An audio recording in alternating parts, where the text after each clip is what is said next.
Hi guys, today we're talking about immigration, the Italian experience in America from 1880 to 1920.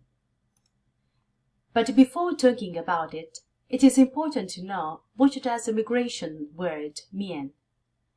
People don't always stay in their hometown or country and take some time go to live in a different place. That's what migration is. There are different types of immigration. People often migrate to a different place in the same country, and this is the internal migration. But when people migrate to a different country, we can talk about international migration. But why do people migrate? Some people migrate for economic reasons, because, for example, they wanted to find a better job with more opportunities for them and for their families. Others move for social reasons. They want to be nearer to their family and friends, or they wanted to live in a place with a better climate. In any case, this is a voluntary migration.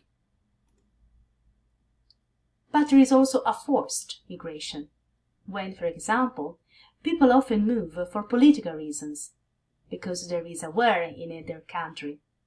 Others have to leave for environmental reasons, an earthquake, a tsunami, or other natural disasters. And finally, some people also have to leave for a severe economic crisis in their country and they can find work. Was the Italian experience voluntary or forced? And why did the people decide to leave Italy? Even once unification, there was a lot of differences between the north and the south of Italy. The north had all the money and power, while the south was extremely poor and were taxed heavily by the Italians in the north. Southern Italy was so poor that many southern Italians couldn't find work and couldn't feed themselves or their families. There were lots of natural disasters like earthquakes, droughts, and even a volcano erupting that added to Italian people's sadness. So they decided to leave their country. But why did they choose America?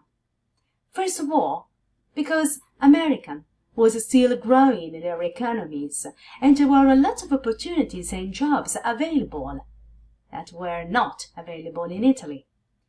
Even though Italians would take the toughest jobs with low pay, it was still more than what they could earn in Italy. And finally, because America was known as the land of opportunity where anyone could succeed. But what Italian immigrants anticipated?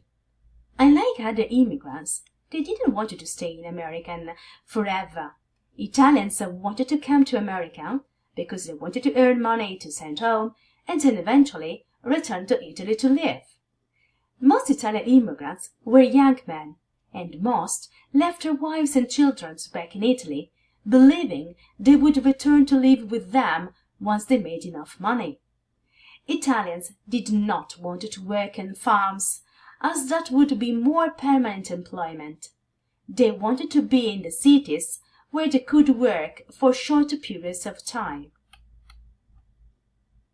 How did they get to America? They traveled by boat.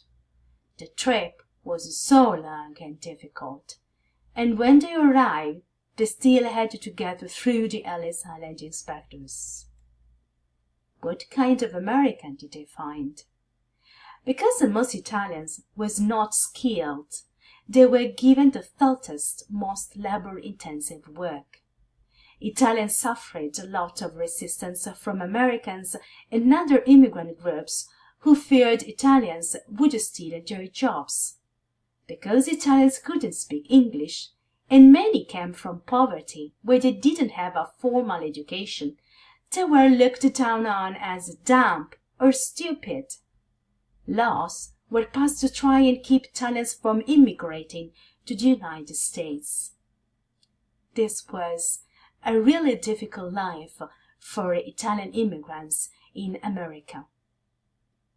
Okay, that's okay, it's finished. Thanks for your attention.